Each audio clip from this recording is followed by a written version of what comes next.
Yes, DTA Bhagalpur is back again. हाँ जी मित्र, चलिए दमदार प्रश्नों को देखा जाए। लिखना सीखने में सबसे अधिक महत्वपूर्ण है, तो लिखना सीखने के लिए अर्थ की अभिव्यक्ति। साहब अर्थ ही नहीं होगा तो फिर एक्सप्रेस नहीं कर पाएंगे, लोग समझ ही नहीं पाएंगे भलो कितना ही अच्छा लिखा हो गया हो। टांगुर मांगुर हाथी के अंडा कैसन क्या लिख दिया पता ही नहीं चलेगा। भले ही कितना ही ज्यादा अक्षर अच्छा जानते हो, शब्द अच्छा जानते हो, वाक्य की संरचना करना बेहतर तरीके से जानते हो, अर्थ की अभिव्यक्ति, एक्सप्रेशन ऑफ मीनिंग, हमारे मन में जो विचार है, फीलिंग्स हैं, जो भी इच्छाएं हैं, थॉट्स है, उसको अभिव्यक्त करने आना चाहिए सबसे महत्वपूर्ण रूप से। डी, पढ़ने का प्रारंभ डैश से ही और किसी उद्देश्य के लिए। लीजिए यहां भी अर्थ के लिए, अर्थ के लिए होना चाहिए। यस, अर्थ के लिए पढ़ने का प्रारंभ अर्थ से होना चाहिए। बच्चे तस्वीरों को देखते हैं, अर्थ ही तो ग्रहण करते हैं। शुरुआती दौर में बच्चे कार की तस्वीर देखते हैं, पतंग की तस्वीर देखते हैं, कार देखते हैं तो बोलते हैं भूम भूम। बच्चा उस वक्त अक्षर को नहीं जान रहा है, शब्द को नहीं जान रहा है, ना तो वाक्यों को जान रहा है। शुरुआती दौर में बच्चे रंग बिरंगी तस्वीरों से सीखते हैं। एप्पल की फोटो, सेब, अंदूल, अंगूल की फोटो, अंदूल वगैरह, ये सारी चीजें बच्चों को बताती हैं कि बच्चों के संदर्भ में बच्चे पहले अर्थ को ग्रहण करते हैं और अर्थ से प्रारंभ होता है पठन का। D for donkey donkey, Denmark right answer.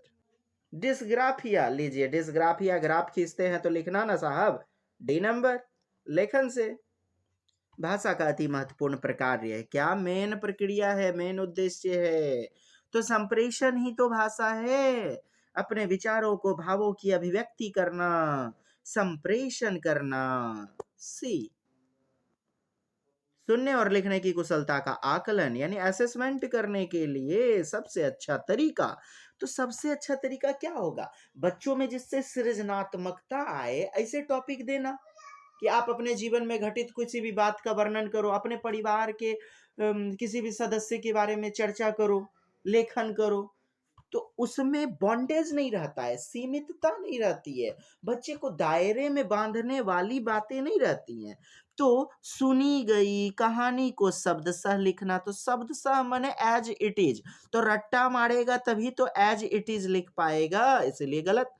सुनी गई कहानी को अपने शब्दों में लिखना, यस अपने शब्दों में लिखना, तो अपन खोपड़िया का इस्तेमाल कीजिएगा ना, सृजनात्मकता क्रिएटिविटी आएगी, तो यही तो बेहतरीन होगा।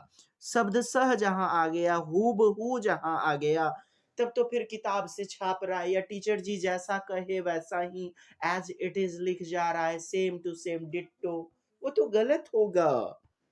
कविता सुनकर प्रश्नों के उत्तर लिखना, उत्तर लिखने को केवल फोकस दिया जा रहा है। सी इज द राइट आंसर।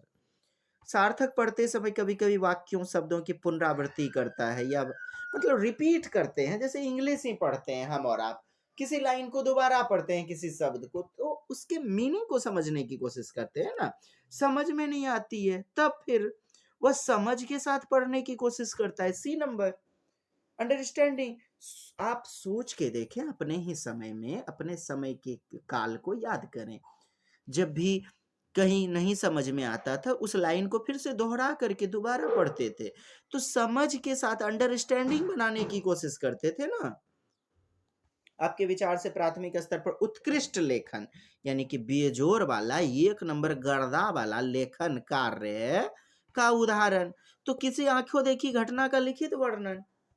इससे क्या होगा ना, अपसारी चिंतन, क्रिएटिविटी, बच्चे को बांध के नहीं रखा जा रहा है सीमितता की ओर, यानी अभिसारी कन्वर्जेंट की ओर, सीमित अंत वाला प्रश्न।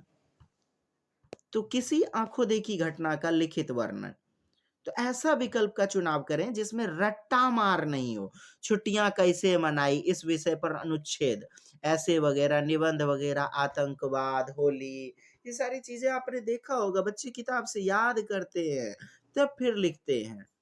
मेरे सपनों का भारत अनुच्छेद, पाठ्य पुस्तक से इतर घट कठिन शब्दों का यानी पाठ्य पुस्तक से जो दिया गया कठिन शब्द, तो डिक्टेशन वगैरह तो रट्टा मार के करते हैं। डी नंबर में रट्टा मार वाली चीजें नहीं होंगी, किसी भी घटना के बारे में बोला जा रहा है दोस्त, तो किसी भी घटना के बारे में बच्चा अलग-अलग बच्चे समावेशी कक्षा में अलग-अलग रूप से लिख पाएँगे। अपने जीवन का कोई भी घटना बता सकते हैं।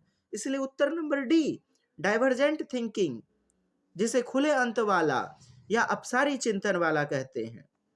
प्राथमिक स्तर पर बच्चों में लिखने का कौशल इस सीमा तक हो कि वे किस सीमा तक हो? विभिन्न उद्देश्य, अलग-अलग उद्देश्य के लिए सीख सके। सी नंबर, यानी अलग-अलग पर्सपेक्टिव में, अलग-अलग उद्देश्य में बच्चा प्रयोग कर सके जीवन में। अब मानक वर्तनी क्यों नहीं लीजिएगा? मानक बने शुद्ध-शुद्ध, तो बच्चे अमानक का भी ना प्रयोग करेंगे, त्रुटि नहीं करेंगे तो फिर कैसे भला सीखेंगे? त्रुटियाँ सीखने का संसाधन है ना साहब। सुंदर अक्षरों में लिख सके, सुंदर अक्षर सभी की नहीं साहब पड़ेगी। समावेशी कक्षा, इंक्लूसिव क्लासरूम में सबका ख्याल रखना है। छोटी कहानी तब बड़का कहानी के लिखेगा। विभिन्न प्रकार के अलग अलग उद्देश्य को लिख सके, यही लेखन कौशल में इस सीमा तक होना चाहिए। चलिए नेक्स्ट, पढ़ना सीखने के लिए आवश्यक है कि क्या आवश्यक है? चार्ट अधिक से अधिक कक्षा में लगाए जाए, इससे क्या होगा? लक्ष्य भाषा की अर्थपूर्ण और रोचक सामग्री सुनने पढ़ने को मिले। अर्थपूर्ण होना चाहिए और रोचक होना चाहिए। रोचकता का सिद्धांत, रुचि का सिद्धांत कहता है ना, माने शिक्षण की विधियां हैं। केवल लक्ष्य भाषा, घर की भाषा सुनने बोलने को मिले, नहीं। हमारा सी नंबर बेहतरीन दमदार उत्तर होगा, लक्ष्य भाषा। लक्ष्य भाषा क्या है? Target language. जिस समय जो विषय पढ़ाया जा रहा है वह उस समय लक्ष्य भाषा कहलाता है। तो उसके अर्थपूर्ण, जो भी पढ़ाया गया अर्थ ही नहीं समझेगा, समझाया जाएगा तो क्या हुई पढ़ाई? कुछ नहीं। तो पढ़ना के लिए अर्थपूर्ण समझ और रोचकता के साथ तो पढ़ाना हमारा शिक्षण विधि है। भाषा केवल अभिव्यक्ति का माध्यम ही नहीं, यानी एक्सप्रेशन करने का माध्यम ही नहीं है, बल्कि स्वयं से, तो स्वयं से बातचीत भी तो है। स्वयं से बातचीत ही तो है भाषा। स्वयं की मूक बाधिर बातचीत, दयाराम साहनी कहते भी हैं, बाबूराम सक्सेना, है ना। हम खुद से बैठे बैठे चिंतन करते हैं, थिंकिंग करते हैं, तो भाषा के माध्यम से ही तो करते हैं, विचार करते हैं। जैसे पढ़ाने से पहले मैंने खुद से बातचीत किया होगा, चलो अब वीडियो बनाते हैं, तो खुद की बातचीत है, टॉकिंग है। C number. नेक्स्ट, भाषा सभी विषयों के, तो सभी विषयों के सेंटर में है साहब। भाषा ही नहीं तो इतिहास, भूगोल, नागरिक सब बेकार ना, केंद्र में, सेंटर में।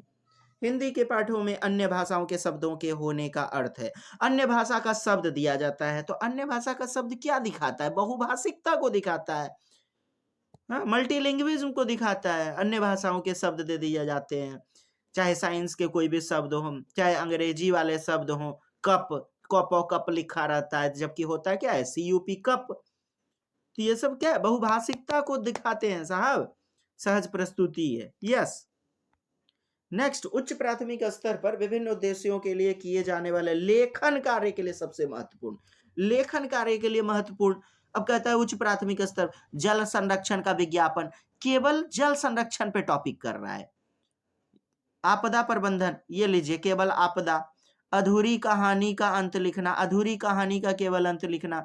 डायरी लेखन, डायरी लेखन के अंतर्गत यहाँ तो सब आ जाएगा, जैसे पोर्टफोलियो होता है ना साहब, वह प्रकार से ये प्रकार पोर्टफोलियो होता है वो नहीं ये। हाँ, डायरी लेखन में सब है कुछ। देखिए 1 नंबर 2 नंबर 3 नंबर में नहीं आ जाएगा। अपना दास्तान लिखते हैं, जीवन में जो भी घटित हुआ उसको लिखते हैं, किसी भी टॉपिक पे जो अच्छा लगा। बेचारी फूल दिस, हाँ, रोज डे में गुलाब दिस, यो सब लिखते हैं। का हो? तो डी नंबर नहीं होगा बेहतरीन वाला। Yes, I hope you understood very well. मिलतानी नई का वीडियो में, तब तक के लिए जय हिंद, जय भारत, वंदे मातरम। हाँ।